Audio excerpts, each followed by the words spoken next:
I would say we're bold.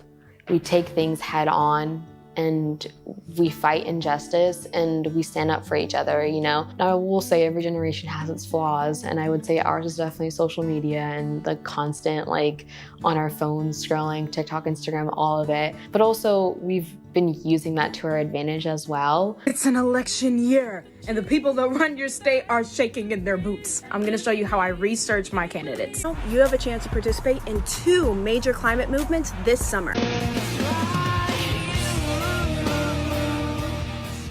We're fun when we want to be, and we're serious when we need to be. I think Gen Z is also incredibly empathetic and compassionate for the world. I think that's so often overlooked. It can show up in hopelessness at times because we care so much about the scale and the magnitude of the world's problems that we feel the crisis all the time.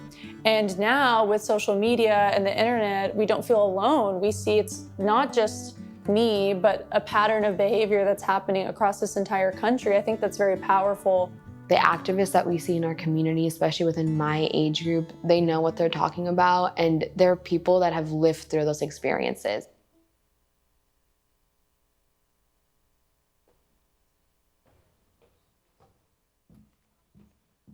Good evening. Good evening.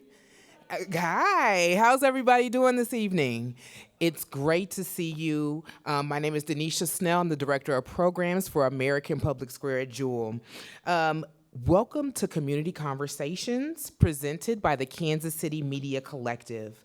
So the Kansas City Media Collective is a group of nonprofit, community-centered partners that are collaborating to make local news easily available. We committed to efforts that emphasize mutual understanding and empathy within the greater Kansas City community.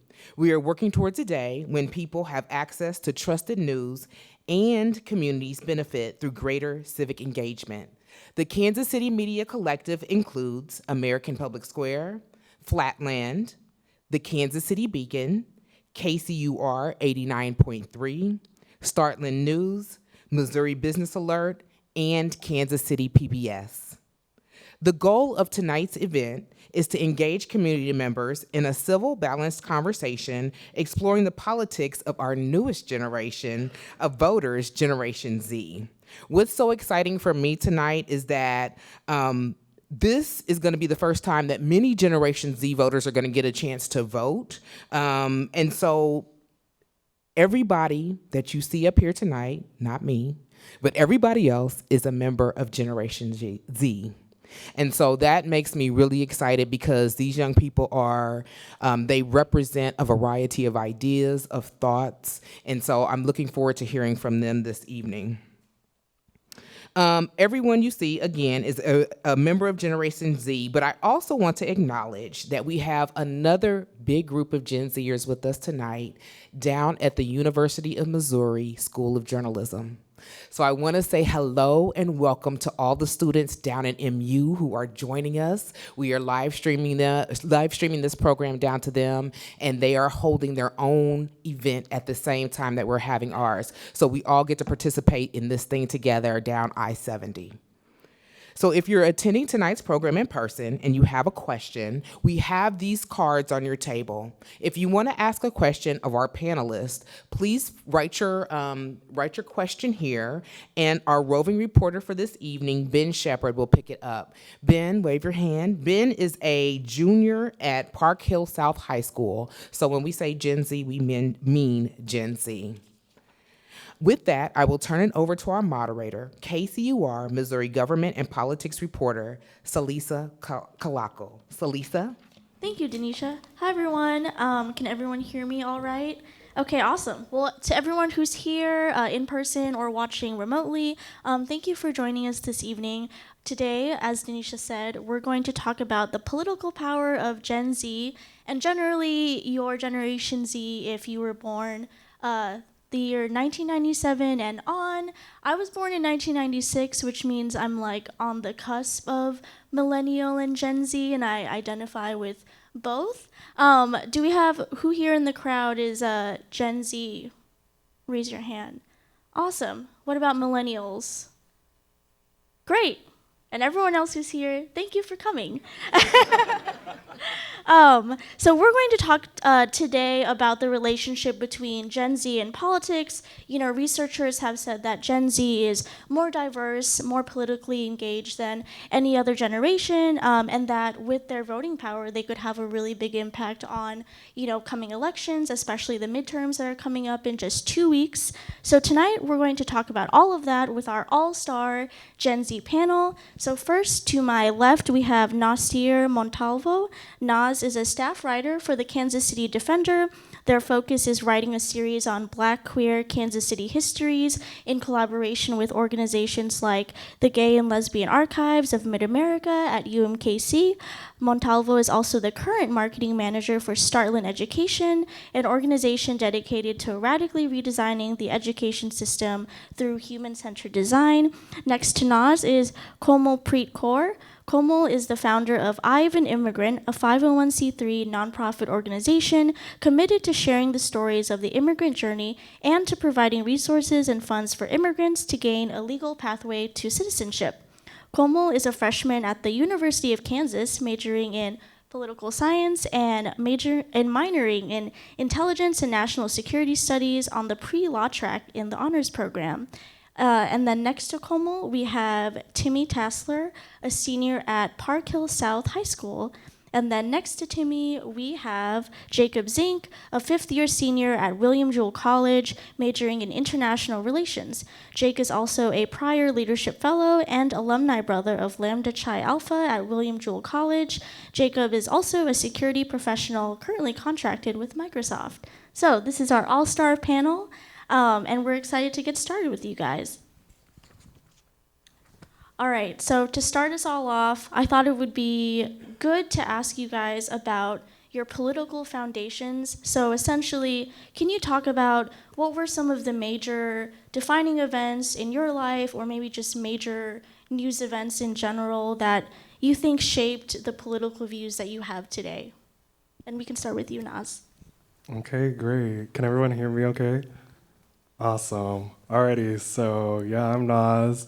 I think what shaped a lot of my political foundations definitely has to be around my identity. I think I walk in the world with my identities kind of like very forward-facing. I'm Black, I'm queer, I'm effeminate, and so I think that shapes a lot of my political foundations. I think the defining moment when that happened for me was kind of like my junior year of high school, during around the time when I came out. Before that, I feel like I lived like a very sheltered life. I grew up in Central Florida, and things like that weren't really spoken about in my household. I grew up in like a Christian household, Puerto Rican family, and yeah, things like sexuality weren't really talked about, and so up until that point, I don't think I took like a really large stance on political issues. And then when I had to come out, I was like, okay, the world is a little bit fucked up. So going through that experience kind of shaped, I think, my political beliefs thereon. And not only that, but I think it kind of fueled my beliefs a lot to my stances now. But yeah. Awesome. Komal, what about you?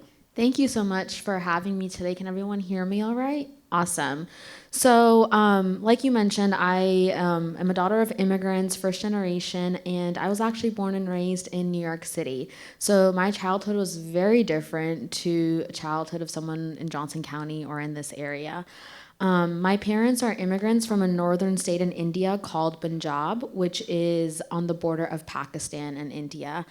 And my parents actually came to America because they were fleeing state-sponsored genocide, and anyone practicing the religion of Sikhism was killed because of their faith. So my parents came to New York City, had my brother, had me, and one big defining moment that my parents told me about, but I really didn't see or witness, was the aftermath of 9/11.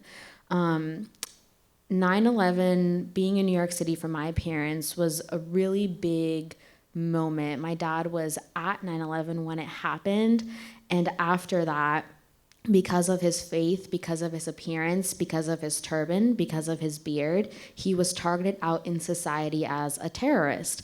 And that was really dangerous for him and my brother at that time. That led to my father having to cut his hair and cut his beard because he was living in a world where his faith wasn't being respected at that time due to current events.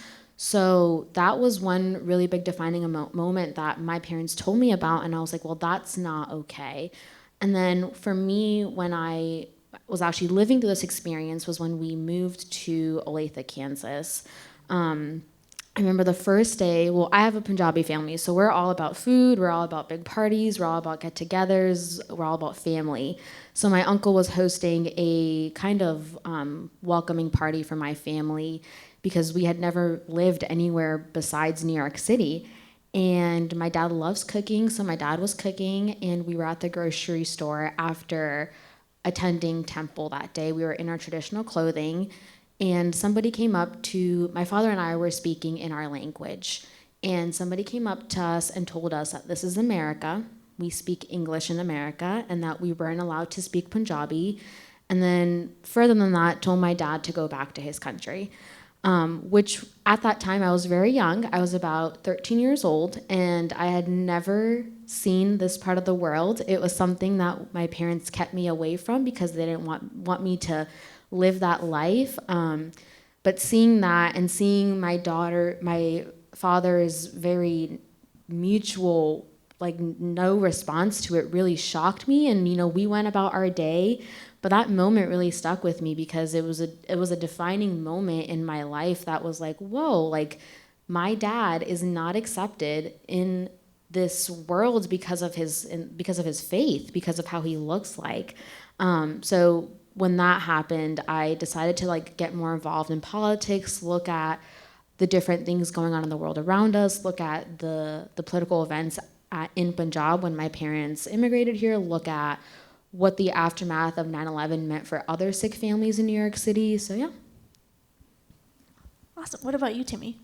So once again, I think this is thank you everyone for coming here and participating and coming out and hearing what we have to say. I think personally there are two events that really stick out in my mind.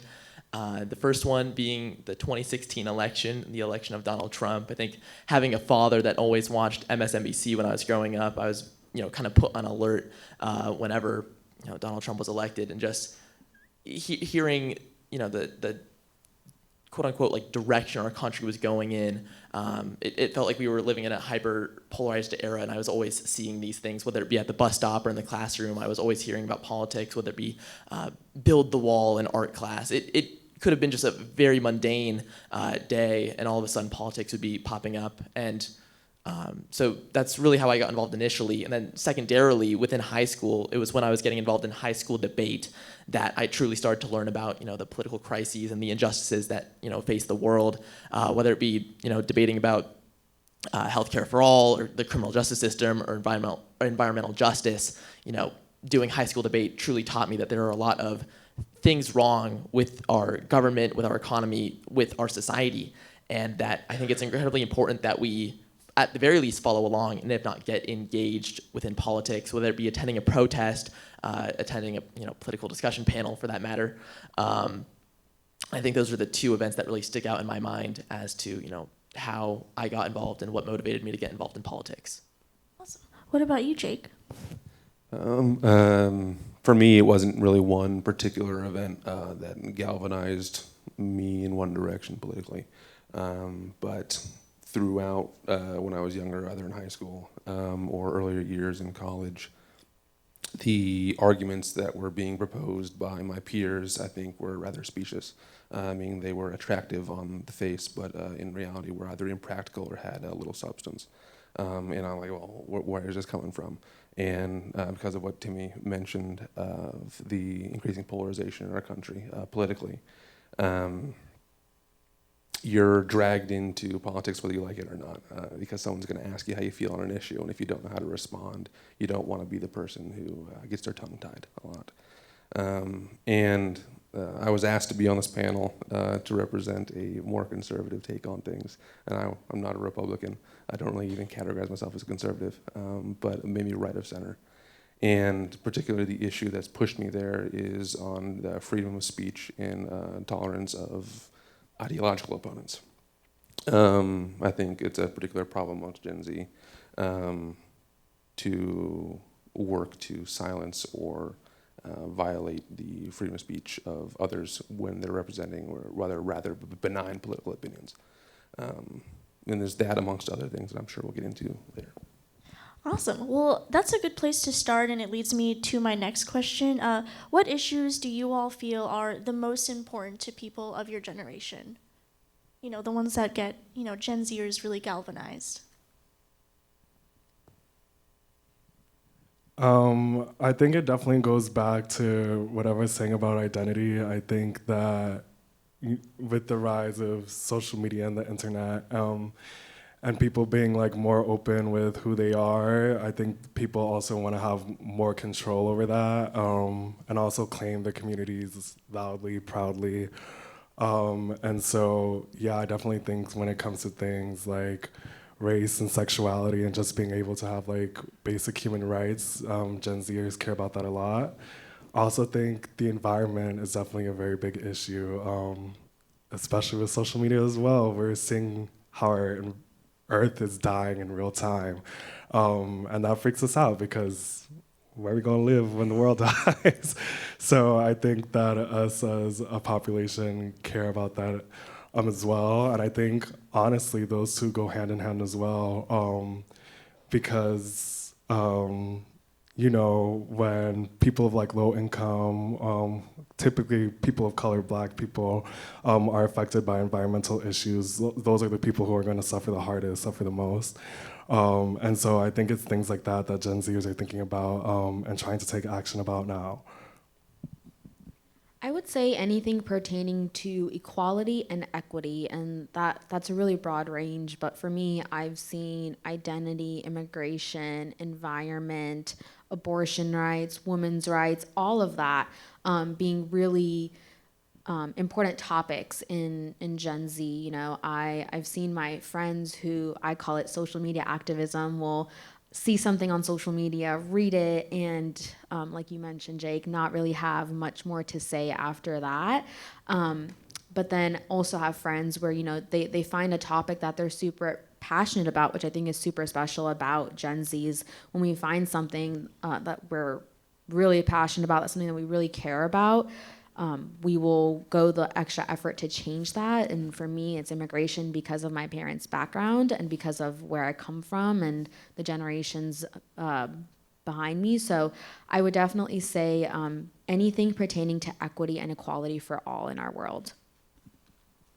I think there's a lot of things that, motivate people to get involved in politics. There's a lot of good policy debates to be had about abortion and environmental justice and police brutality. But what I kind of find concerning is that I feel like, the lay audience or just people that aren't particularly engaged in politics, what galvanizes them isn't the good-hearted policy debate or ideological discussion, but rather the spectacle or game of politics. That if you can, embarrass someone in the game of politics or dunk on them or roast them, quote unquote, that's what's going to gain you or net you political points. And I don't think that that's what the intention of politics should be, but I find that increasingly more and more that's what politics comes out to be. We're not focused on moving the needle on specific policy issues or making a positive change. We're just focused on, coming across as politically appealing, as if we've won, or, in some circumstances, we just want to appear more socially appealing, as if we're in the loop. Yeah. Sort of along with what the first two panelists mentioned, particularly because I think in both the primer for this event and in general demographics, it's evident that Gen Z is more ethnically diverse, has a higher identification rate with the LGBT community, and that sort of thing, which are typical predictors for more left-wing political views. And Jonathan Haidt, for example, did research on the moral foundations of what makes someone lean either more conservative or more liberal.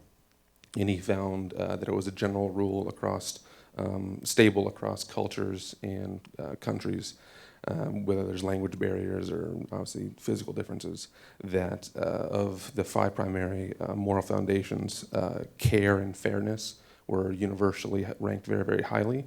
But for those on the more liberal side of the spectrum, those were the only two ranked highly. Whereas on the more conservative side of the spectrum, you would also see the importance of authority, loyalty, and then sanctity, sometimes referred to as purity, also ranked highly. So I think it's true that a lot of folks in our age bracket are concerned with issues of equity, inequality, and resistance to real or perceived oppressions, and that's wholly legitimate. But I think the more interesting political questions come about when you want to discuss what are legitimate exercises of authority and what are the legitimate role of government in either preventing harm or forwarding some amount of fairness. Because I think that's fundamentally the questions that we're asking. And I think that's what gets people moving. Yeah, Komal, you said something really interesting. You brought up social media activism, and that made me think about how there's kind of this debate whether Gen Z is truly more politically active or more civically engaged, or if people in Gen Z are actually more apathetic towards being involved in politics, if they're more cynical. Where do you all think members of your generation fall on that spectrum between being an activist, being civically engaged, being really motivated to be involved in politics, and then the other side of the spectrum of being, maybe a little apathetic, maybe being burnt out from politics? Where do you see your peers kind of falling in that range? I think Timmy brought up a valid point earlier about how I think the term is virtue signaling, where I think a lot of Gen Zers can fall victim to this, where you're just kind of like projecting that you care about these things, but not really getting involved in moving the needle for your communities or politically. And so I think that the most I've seen Gen Z get active was around 2020 when the BLM protests were happening and COVID-19 and Stop Asian Hate. I thought that was like a drastic shift for our generation. Not to say that they weren't active before, but I think that that's where I really saw things like coming through the forefront.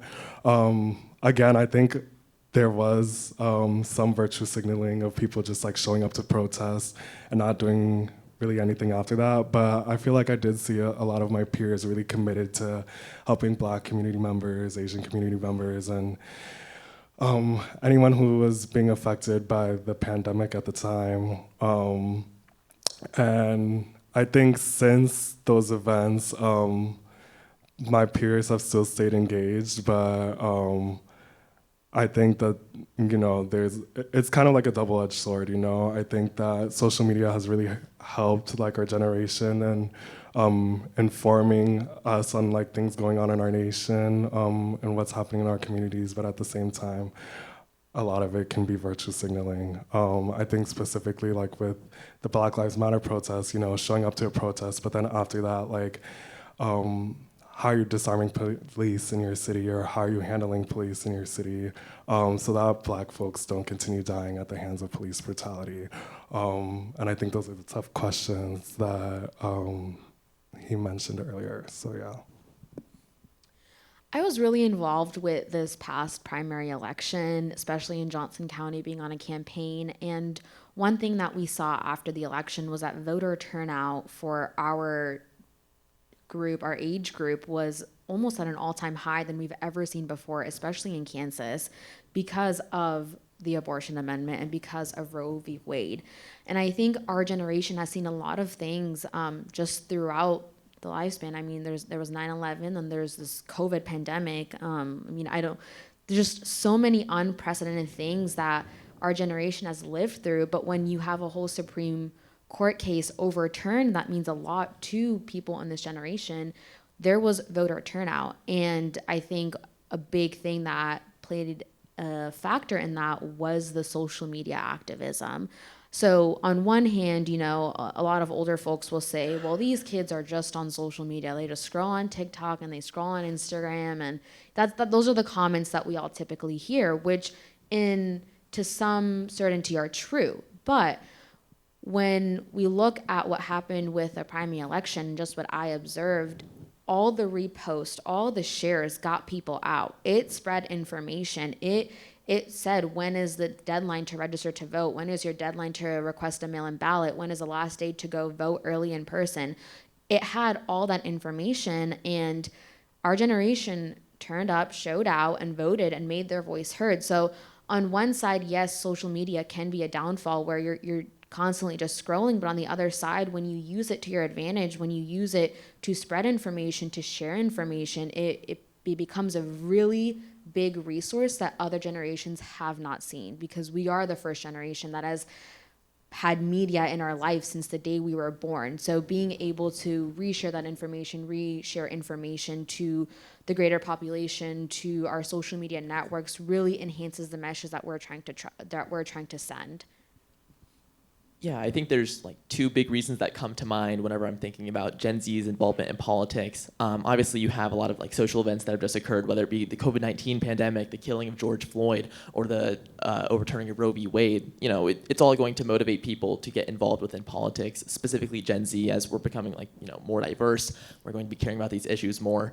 And then also, like as previous panelists have mentioned, like the age of social media and just having widely available information, you know, being able to just like go online and find where a protest is. I mean, people are going to become more involved if like they have at their fingertips the availability to, you know, go join a protest or inform themselves about political matters. And, you know, as optimistic as I'd like to be and say, oh, yay, like Gen Z is so involved and it's going to save us all to some degree, I think it is important to, you know, recognize some degree of pessimism, and that there is a certain degree, there's still a certain degree of political apathy within Gen Z. People feel hopeless, as if like the climate catastrophe is just unavoidable, or that American democracy is just screwed beyond repair, for lack of a better term. And that we still have a long way to go in, you know, facilitating this political involvement. We can't just assume that, you know, Gen Z is going to be our savior. Gen Z is already involved, because I do think that there is, you know, a lot of work to do in facilitating, you know, a very open and involved political environment. Yeah, obviously they said a lot of good stuff. I'll echo a lot of what they said about political motivation and mobilization via social media. Almost everyone I know in our age bracket has multiple social media accounts across multiple platforms. So if they're not seeing a message on Instagram, they're seeing it on Facebook. If they're not seeing it on Facebook, they're seeing it on Snapchat, et cetera, et cetera. To note what both Naz and Timmy have said earlier relating to the climate environmentalism, is actually something I think that Gen Z across the political spectrum can actually galvanize together in and work together on. Specifically, from the right, there's the American Conservative Coalition, started by actually Gen Z-ers. Benji Backer among one of them. I think he's 22, 23 years old. And then and I think that's something that we all share, just have maybe a slightly different angle tackling the problem.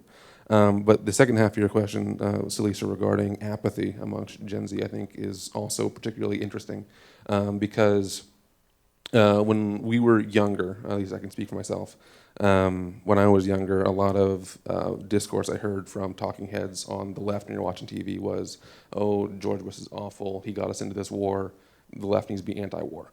Well, then Obama was elected, and then he's now known as the drone strike president, where he, you know, took out children's hospitals and Doctors Without Borders hospitals and got us into more wars than he got us out of.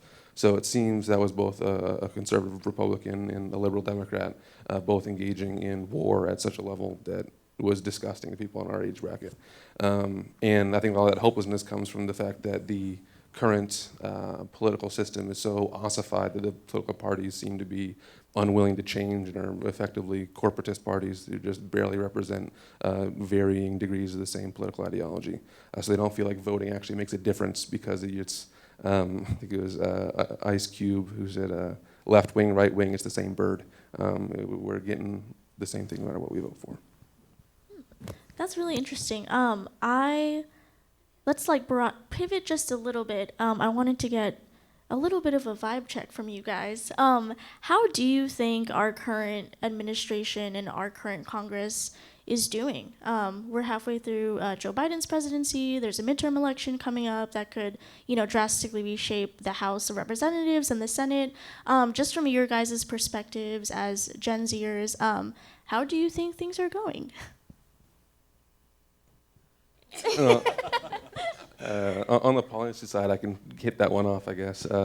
Something that comes to mind immediately is monetary and fiscal policy has been absolutely horrible amongst any president in our lifetime. Everyone talks about let's reduce inflation, let's try and curb this, let's try and have an even budget, but yet every single president seems to have some sort of a stimulus program or something that, encourages, demand-side economics to the point where we've devalued the U.S. dollar in a way that I think is horrific, which then makes our jobs prospects worse and creates, again, more to that apathy. So I think on a purely materialistic standpoint, I'm incredibly unhappy, and a lot of people in my age bracket are incredibly unhappy.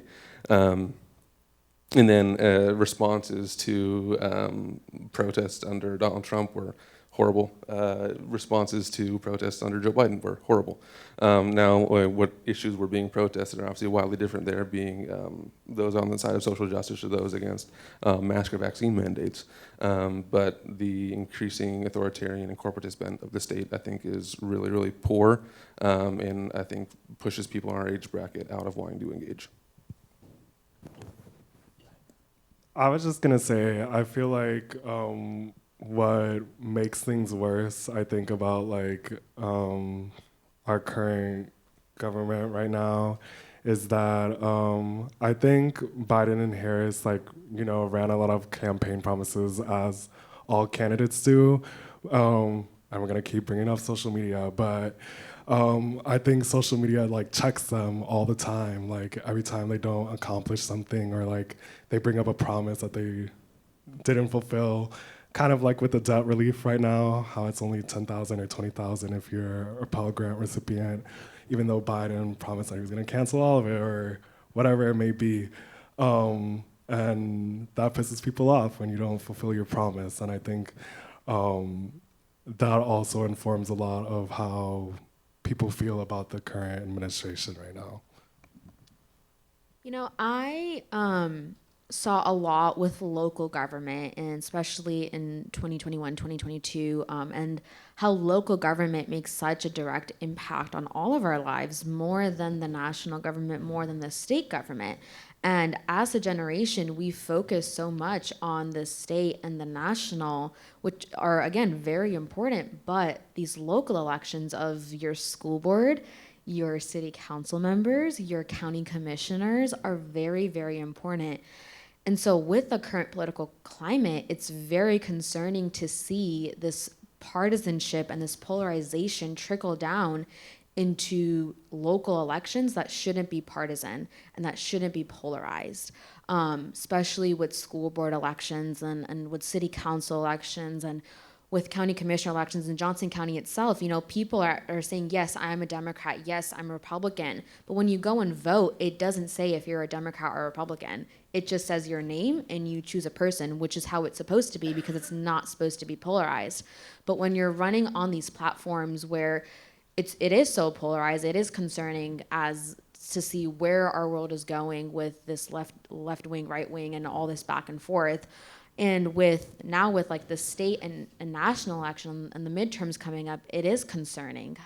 It is concerning to see which way our country will go. And recently at KU, I listened to a pollster who had came in, two pollsters from both sides, and they were both talking about what's going to happen with this election, and they both had no idea what was going to happen, because this election and this time that we're in is so different from any time that political leaders have seen in history. And their jobs are getting more and more difficult because people can't trust polls anymore. So when two very high level pollsters are saying we don't know what's going to happen, that should be concerning to all of us. I think to go a little bit on to what Naz was saying, in a word, I would just say disappointing. I think that there were a lot of broken promises made throughout Biden's presidency. He promised this wide sweeping change, but that really hasn't been what's been going on. We've had certain policy victories here and there with the Inflation Reduction Act, the Bipartisan Safer Communities Act, or even the American Rescue Plan, but I don't think it's quite had the same wide-reaching consequences that we would like it to have. Whether it be with the Bipartisan Safer Communities Act, we got some gun control legislation across, but it wasn't quite, the large sweeping deal that both sides could agree on that would have this large sweeping impact. It wasn't, quite simply put, it wasn't that.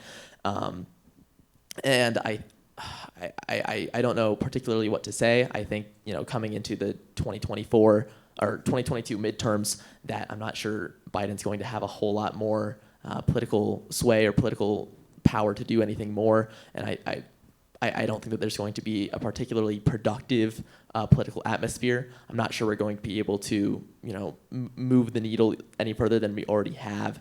And I think that we, are going to need to rethink, how we approach politics at all if we're going to want to come to a, comprehensive agreement on anything. Yeah, I want to take this moment actually to throw it to our roving reporter. He's been collecting some of your guys' questions, and he's going to read a couple of them. There have been a lot of questions broadly relating to youth involvement, especially when it comes to voting, and how historically young voters aren't major in determining elections, and how young people don't really register to vote as frequently as older people. How can we convince younger generations to register to vote, and what can other generations do to help younger generations vote, get registered to vote? I feel like before that question is asked, you have to ask whether youth, how do I word this? I think a lot of youth choose not to vote, like Gen Z-ers, because they don't see it doing anything. I feel like, and I've voted in the past couple elections, but I think that my peers raised like a lot of important points when it comes to, kind of like with this current administration now. There's like this tweet Biden put out about like encouraging us to go out to vote, but it's like, we just voted for you and put you in office, and like you're breaking your promises. So it's like, why am I gonna listen to you telling you to tell me to vote when my vote isn't doing anything? I also think with this election between Trump and Biden and the one before that, the Electoral College has definitely become like a huge point of contention, and people feeling like, well, I go vote, but at the end of the day, I'm not really the one making like that final say, and people also feel like to that end, their vote isn't really doing anything. So I think when it comes to encouraging young people to vote, if that's something that you want to do, I think it would be much better to encourage them to vote locally, because I agree with a lot of the points Kamal said. There's so many things happening locally right now that I'm like, nobody knows about it. There's like a lawsuit happening against like the Kansas City Police Department because they're trying to raise their budget. On the Kansas side, there's a law right now where like teachers can't give surveys to students without it being put through like a thorough review by like their school's administration, and just crazy stuff like that that I think more people need to know about, and yes, that I definitely think young people need to get involved in. Nationally, I'm not so sure. However, I do think young people can get involved in other ways, like mutual aid, getting involved with organizations like KC Tenants, the Kansas City Defender, and things like that, to really move the needle without having to go out and vote. Also having to wait like a year, 4 years before like you can do anything, when we can just hit the ground running now, I think is important. I would definitely say there's different things that motivate people of different ages. Now for me, I can't vote. I'm still 17, so I won't even be able to vote in this upcoming election. But when there are things that motivate you, that give you passion, like Nas said, there's other ways to get involved. But to answer the question, one is understanding our voting system. I'm a political science student, so one of the first things we learned in our intro to political science class was the Electoral College and how that all works. And I remember one of my peers asking at the end of the discussion, and she literally said, quote, "So our vote doesn't matter?" So when we are trying to understand the system, and that's the first question that comes to mind, it should raise concerns of what's going on. Why doesn't our generation understand this voting system? Why does it feel like our vote doesn't matter on the national level at the end of the day? Now, with that being said, with local elections, there's just not enough education. People have no idea what their school board does, what their city council does, what the county commission does, and those are things that impact you every single day, whether it's your parks, your recreation facilities, what high school you graduate from, what resources you have access to. That's all local government. And so a lot of it should begin with education. You know, when we take high school classes, sure, we learn about national government, we learn about that K through 12, but we don't learn about local elections. We don't learn about local government. And that's, I think, where change starts. And that's where we need to start educating people. And that's where we need to start making sure that students understand their power of voting right here. Yeah, I think it's no wonder why there are such low levels of like governmental or notions of governmental efficacy that, you know, with systems in place such as gerrymandering and the electoral college, it's no wonder that, you know, the representatives that are in power simply don't reflect our views. They don't vote for policies that we would want to. And so, you know, it's no wonder why people aren't satisfied with the political system. And I think it's important to convince younger people that they do have the power to change this. Even if your individual, you know, vote isn't going to be the thing that, you know, sways your desired politician into power, you still have the power to take collective action, to get other people to vote, to make a change, to make a movement, to sway other people's political viewpoints. And I think that until we are able to effectively convince others that, you know, that what they do can actually impact politics, that, you know, there's going to be very low levels of political engagement. And as well, you could look at it in the classroom and in your community of getting people involved in politics early on, educating them within the classroom of what local politics is, of how like our national systems of elections work, striving to change these systems and, you know, inform people of how they can interact with the government besides just voting. Getting people involved in politics and informing them about it would be, in my opinion, the ideal way to boost civic engagement and boost voter turnout within the younger generation. I won't belabor the point of local elections more. I think you guys spoke about that wonderfully, and I can't agree more. But to maybe give a little bit of insight into why people in our generation feel apathetic or don't want to engage through voting, there's a more philosophically inclined libertarian friend of mine who makes the argument that the act of voting is consent to the system, and by consenting to the system, you are therefore agreeing to the outcome, whether you like it or not. And the only true act of basically rebelling against the system is declining to vote, because then you're signaling that you don't consent to the system altogether. Now, I don't think that's most people, but I think it still comes from a similar fear or a similar place, if not, even if they're not expressing it in as complex or as long as a manner. But I think one thing that young folks need to understand about our political system at the federal level, which is what generates a lot of this apathy, is that it's necessarily a very slow system.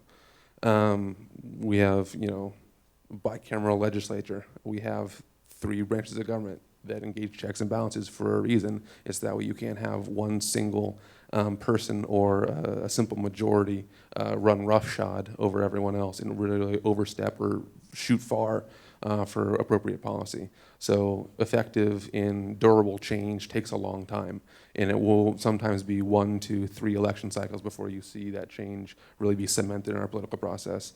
And because we are necessarily myopic, because we're only at 18 to 25, 17 to 25, we don't really see how things can change in 20 years through successive voting and continual work. And then there's a lot of ups and downs and spurts in energy, because you think, oh, we're gonna have this mobilization for this vote, and damn, it failed. Or, oh, we're gonna have all this mobilization to vote for this candidate, and oh, shoot, they lost. So then you can feel a lot of defeat, but they don't realize that there's gonna be another election in 2 years, an election in 4 years. We can continue that work and continue to see those changes come forth. I think educating people on that end would really help. Yeah, you guys have been bringing up a lot of really interesting points that I think maybe go against some stereotypes about Gen Z. You guys have been talking about apathy, you know, dissatisfaction with our like current political parties who are in power. Do you guys think that your generation could be the generation to break through like that wall of hyper-partisanship and kind of break through this like party system we have right now to really focus on the issues that, you know, matter most to people? I hope so. I think I can speak for everyone saying, God, I hope so. I think polarization and the increasing bent of both political parties to lean into their more extremist sides to generate basically a voting bloc is incredibly damaging, both on the left and the right, because it's pushing people to more and more extreme views in a way that I don't think is healthy for themselves or their communities at a local, state, or federal level. So yeah, genuinely, I hope that we can break through that. Now, I don't know if this will be through a radical reshaping of the two parties as they are. As we know, in American history, it's been largely dominated by two parties, with a third party sometimes forcing one to change, though you see their names, switch back and forth, or see some variation over time, or through a legitimate third party coming in and changing something.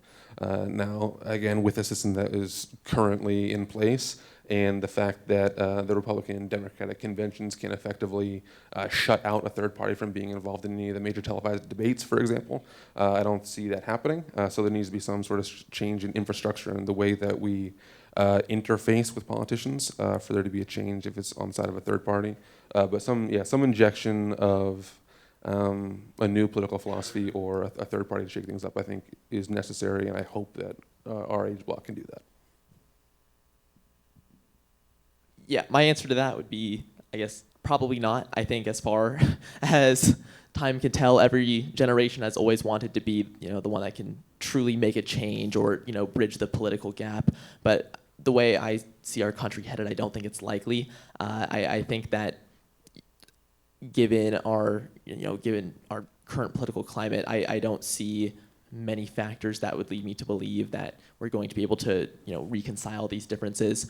I think that, we are growing more and more different as a nation. I mean, Gen Z becoming more, diverse with these viewpoints. I think that both sides are becoming still more entrenched in their views, where either, there was a specific quote I heard, you're either a Democrat or a Republican, in the sense that, you're part of one camp or faction. There's really no middle ground. There are no more, or there's very few swing voters that, you're able to speak to. And I don't think that it's likely that we're going to be able to create this middle ground or find compromise or find these, once again, that common ground. I know it sounds like highly pessimistic, but those are just my overall views on the matter. I have a bit more optimistic view. I definitely think that our generation will find middle ground, but I do not know if we will fix the two-party system. I don't foresee a fix to this two-party system in the United States. It's been here since our country was founded, even though we were warned against it. And, it's stuck through election after election. And like you said, even if there's a third party, they get swept away. So I don't know what the solution to a two-party system would be, besides completely changing our voting systems, which would be really difficult. But I do think our generation truly does have the power to bridge that gap. Right now, we see two extremes. There's people feel that their viewpoints align with the middle ground, but that's not what's being represented, and that's not what's on media. So there's just two polarizing sides, but Gen Z is so much more culturally diverse and so much more. And when talking to people of our age group, there is common ground, there is things like, oh, I think this, oh, here's a solution, So I think our generation will be good at finding that common ground. But like I said, I don't know what the fix to a two-party system would be. I feel like I'm more optimistic as well. I don't think that the two-party system will be fixed. I don't even know if we will find common ground per se, but I think that we're kind of chipping away at kind of like this labeling and binary thing. I think that past generations, people love to ascribe to titles or labels or like calling themselves this or that. And I think our generation is a little bit more free and more culturally diverse, and is willing to break away from calling themselves like this or that. And so as we get better at doing that, I think that, we'll eventually chip away at there being a two-party system, but it's definitely hard right now. I don't know if I can see it during my lifetime. Yeah.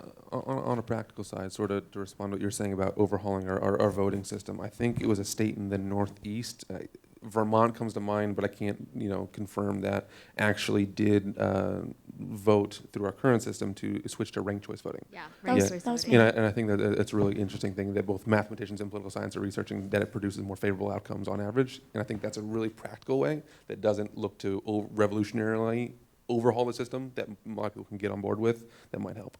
And I believe that was used in Alaska for this election, and it was ranked choice voting that completely changed the outcome of the election.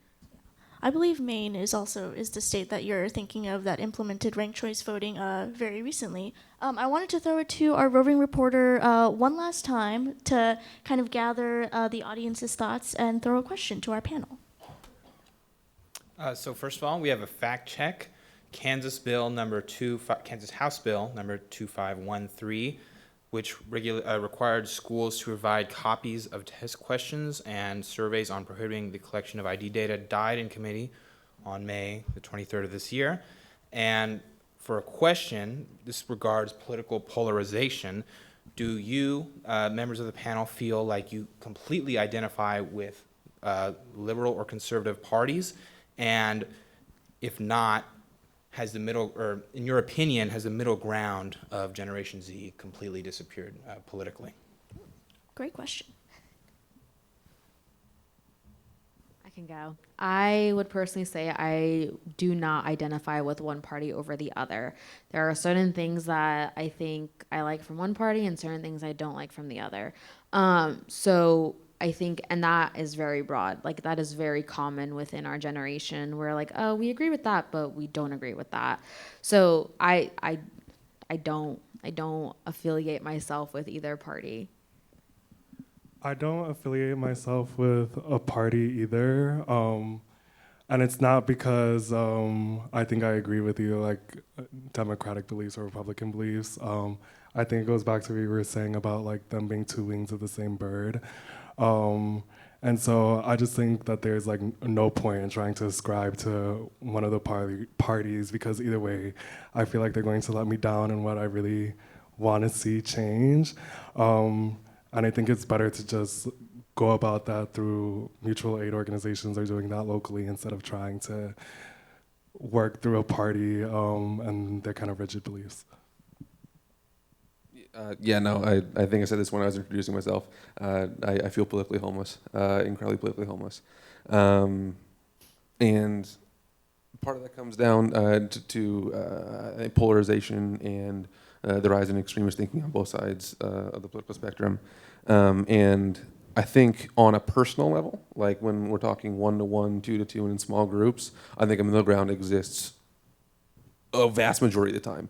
Some of my best friends in college were people who were very vocally outspoken leftists, and I agreed with them on nothing politically. But whenever we had political discussions, we would both state, a priori assumptions, walk ourselves towards where we sort of believe, find friction points, see how to resolve those problems. And I think on a small scale, I think we have a lot of skills to help solve those problems. But when you zoom that out to even, city, state, or national level political issues, it becomes much, much harder to bridge those gaps because the human impulse to behave more irrationally in a mob takes over, and you don't have the opportunity to sit down and have more civil, slow-paced conversations. And especially, I think amongst young folks, we tend to catastrophize political issues to the point where every single vote is an existential problem that needs to be solved right now or the world's going to end. And that just isn't the case 99% of the time. And I think recognizing that and engaging on a smaller scale, I think can help bridge that gap. But when it comes to larger scale politics, I don't think a middle ground exists, at least visually. And that's something that maybe we should be working on. I don't know if I mentioned this earlier, but I tend to, ideologically side with or be left-leaning, but I would still say that there are several political issues that I would want to lean further right on, and obviously that's the issue with not having more parties or more specific politicians that can cater to my viewpoints that would be allowed to more fairly or accurately represent my beliefs. But regarding middle ground, I think there's a possibility for middle ground. I think it's incredibly hard to locate. I think it's in our best interest to, at the very least, try through goodwill, meaningful political dialogue, to try to find compromise even between our entrenched political parties, gangs, if you will. And I think that it would be in our best interest to even if it would be a futile attempt to at the very least try to locate middle ground agreements that we can come to and be able to find some form of agreement. I feel like I want to challenge middle ground because I think that with middle ground, it doesn't really push the needle on anything. Like when it comes to abortion rights or when it comes to police brutality, like what does middle ground mean? What does that mean for the people affected? What does that mean for human rights? And so, yeah, I don't know that middle ground is the best option, and I don't know we need to fight for that either. I think it needs to be like less middle ground and what's going to be the best for our communities, for our people, and for the future of our generation. So I just wanted to offer that. I wanted to push back on that to the rest of the panelists. Sorry. In response, I thought very similarly for a while. Until I was in North Carolina on a backpacking trip for a leadership program. I didn't talk to anyone else besides my crew for like 10, 12 days, something like that. And obviously you disagree about how some things are going to get done when you're on a river or you're hiking somewhere, you're trying to find the right trail. And that, and then part of just general thinking is that you got to approach people who you vehemently disagree with, understanding that the policies that they advocate for or their beliefs, they genuinely believe to be good. And no one wants, most people, obviously there's certain pathologies that change this, no one wants to do evil. And if you can approach and agree with one another that you both want to do good, and then finding where that might be, I don't know if middle ground is the right way to say it, but to find a mutually agreeable policy or a mutually agreeable position would help. And I don't want to get into the whole debate to have it here with you, but I've had that conversation on abortion rights with people who believe it should be unlimited and some people who believe it should be banned absolutely. And finding what they both believe to be a tolerable policy is really hard. And it takes conversations over weeks to get there. But I think it is doable, and I think that's how we have a healthy democracy. I would say with middle ground also, I recently had this conversation on the topic of immigration. And again, how do you find middle ground on topics like that, And when talking to a peer who had opposing viewpoints as me, we did come to middle ground. And so my thing with immigration is, I've seen my parents struggle. I've seen them struggle to have their green card and be permanent residents. I've seen my mom struggle to get her citizenship because she had to apply twice due to conflicting rules. You have to pay twice, which is double the money. You're paying taxes, but you don't get the same benefits. So, I've seen the immigrant journey, the immigrant hustle, the American dream. And I truly believe that the process of becoming naturalized should somewhat be easier and more understandable. And with the immigration in general, we hear about the border, build a wall, Mexico, all that stuff. And what the Republican Party wants is a wall. They want to cut off illegal immigration. And what the Democrat Party wants is to allow immigrants to come into our country to help our economy and, to have this country be like a mosaic. And so the middle ground we reached was, sure, reducing illegal immigration and figuring out a way to secure our borders, but also increasing legal immigration and making sure that the process to get your visa to come to the United States is easier, because right now it takes well over 5 to 10 years to come here. So I think with certain topics, there is a way to reach middle ground. But like you said, those conversations take so much time, whether it's immigration, abortion, or whatever is conflicting our society. Yeah, that was really interesting. One thing I wanted to ask too, just because we have an audience of, all generations, all ages, you're all Gen Z. What do you think is a lesson or lessons that older generations can learn from you guys and your peers? We're not too young. I've heard that a lot. Oh, you're too young. You don't know what you're talking about. No, we're not too young. And I think that we have the power to make change, to deliver change.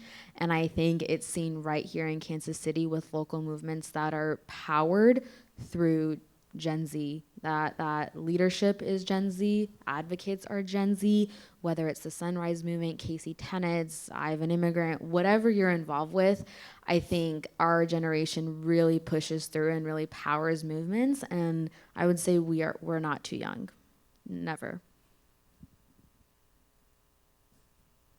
Yeah, I think I would go on top of that as well. I work for an education nonprofit, and we utilize human-centered design thinking.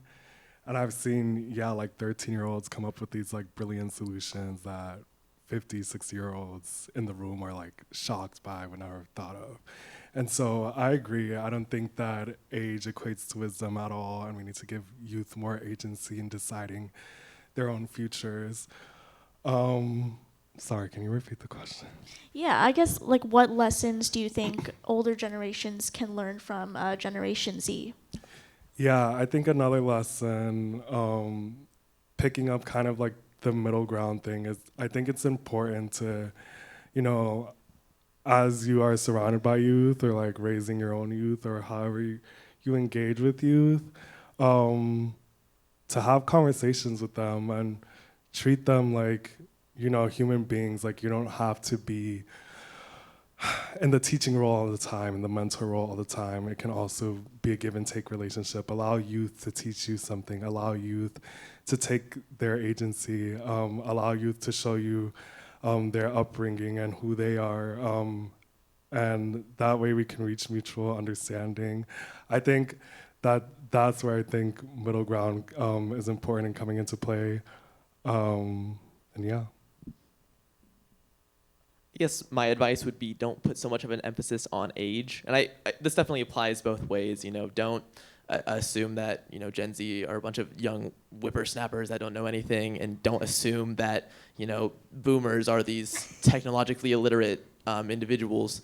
I think that we have to look past these differences and also acknowledge them as well. Understand that, people that have grown up at different times have experienced different events, grown up in different time periods, and have had different, cultural phenomenon that they value. They have different sets of values. But at the same time, we're all still human at the end of the day. We all still are still trying to fight for, a common goal for the most part of just like general welfare, and that you definitely look past one's age when, talking with them politically speaking or just in your day-to-day life. Yeah.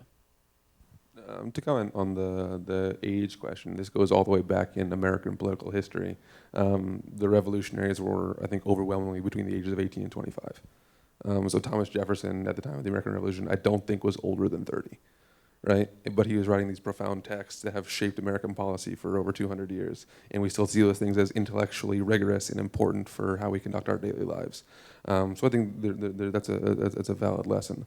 I think with the inverse, to give a little bit of credit to the older generations is also true. I'm scraping my brain for this, so I might attribute it inappropriately, but I think it was Gustav Mahler who said something along the lines of tradition is not the worshiping of ashes, but the passing on of a flame. And I think it's important that as younger folks, we also look to the wisdom, however much we might dislike or rub against it sometimes, of older generations in maintaining tradition in communities and that sort of thing that are helpful to us, because tradition also are often solutions to problems that we've never seen exist.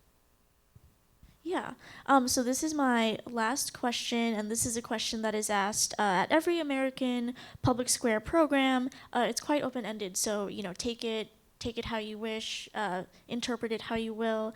So I want to give each of you the opportunity to answer the questions: so what, and now what. So what, now what.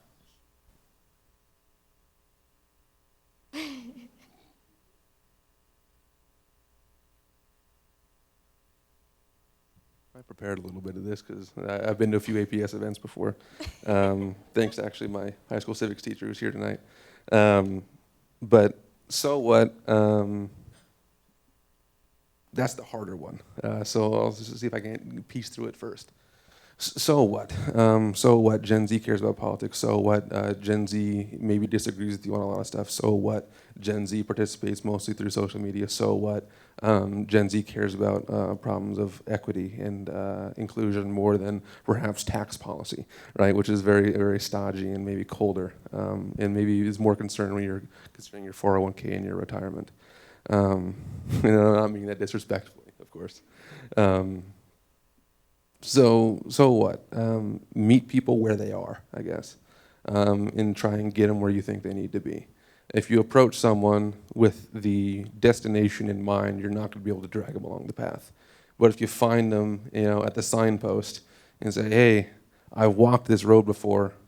Let's see. I'll help you. I'll help you. Know where the pitfalls are, as long as you keep an eye out for the things that I can't see too well anymore."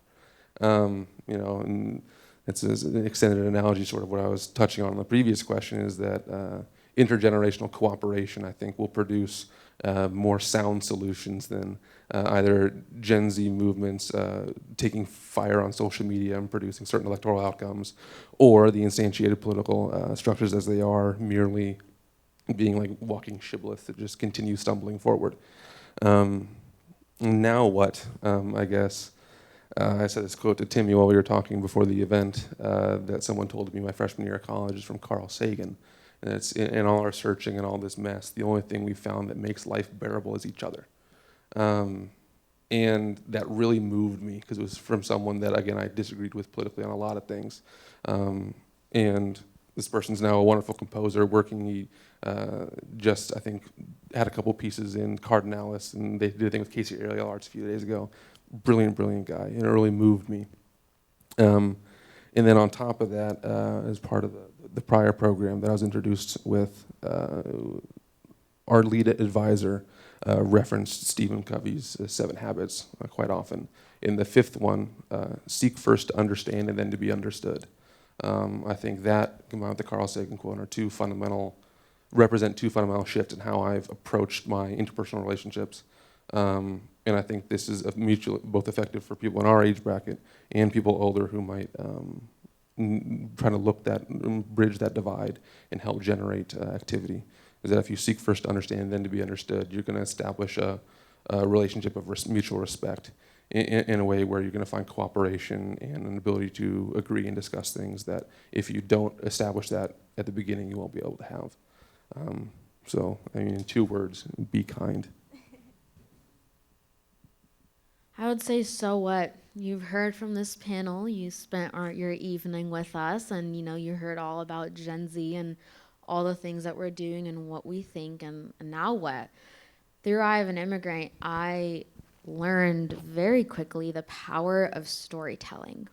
Each one of us in this room has a different story, a different childhood, a different background, and a different journey to how we got here now. And I learned very quickly that listening to those stories, listening to each other's journeys, listening to why we think the way we think is so important. And if we sometimes just take a moment to step back and hear someone out, it really makes a big difference. When I've interviewed individuals that want to share their stories on Eye of an Immigrant, I've had people open up to me about all the struggles they faced, things that I haven't as a child of immigrants. And I think it's so important that we collectively begin to honestly just understand each other. It's a concept that has become so difficult within the past few years, I feel like. And then another thing I would add is that my family practices the religion of Sikhism, and one of our biggest things is seva, which means selfless service. And that was instilled in me from the first day that we entered our religious center. And that means giving without expecting anything back. And I think it sounds so simple, you know, but it's not something that we practice a lot. It's not something, you know, that is natural. Like that's the first thing that we think of when we wake up.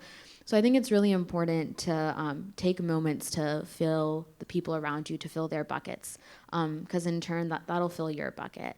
And then lastly, going off what you said, my favorite graduation gift this past season was a quote that I got. It's a very long quote. Don't know it. I won't try reciting it here.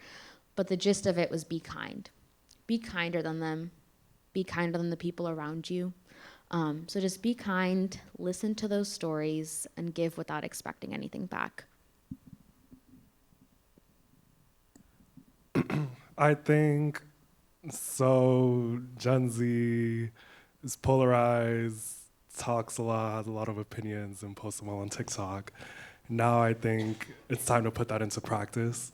I think the only way we're going to be able to see change is if people go out and take action on the things they're saying online. And yeah, just really like push the needle for the communities. And yeah, I think people just, you know, whatever you're passionate about, whatever human rights issues or political issues you're passionate about, just go out and put it out there. I think that that's important. And the only way you're gonna be able to, yeah, see the change you wanna see. I think Jake was kind of going into this a little bit, but I guess my quote overall would just be learn to coexist and then like further on cooperate, not just along party lines, but also, you know, intergenerationally speaking, understand the differences that, you know, we have amongst our ages. And if we truly do want to tackle the, you know, pressing issues of our ages, we're going to have to learn, or we're going to have to acknowledge differences and truly harness our passion into forming this wide-scale political change that we so desire. Awesome. Well, we're basically out of time. That was my last question. I wanted to thank you guys for a really lively, I think, compelling discussion. I think you guys brought a lot to the table, and I hope you guys all in the audience maybe learned something new today about Gen Z. I'd like to thank each of you guys for joining us for tonight's conversation and bringing your full selves to the table. I really appreciate that. I'd also like to thank the KC Media Collective for facilitating this important discussion and allowing me to serve as tonight's moderator. Thank you to everyone who joined today's discussion or provided a question or engaged in any way, shape, or form. We hope you'll learn something from this conversation and feel more empowered to engage in your community as a result. So thank you everyone for coming, and hope you guys have a good evening.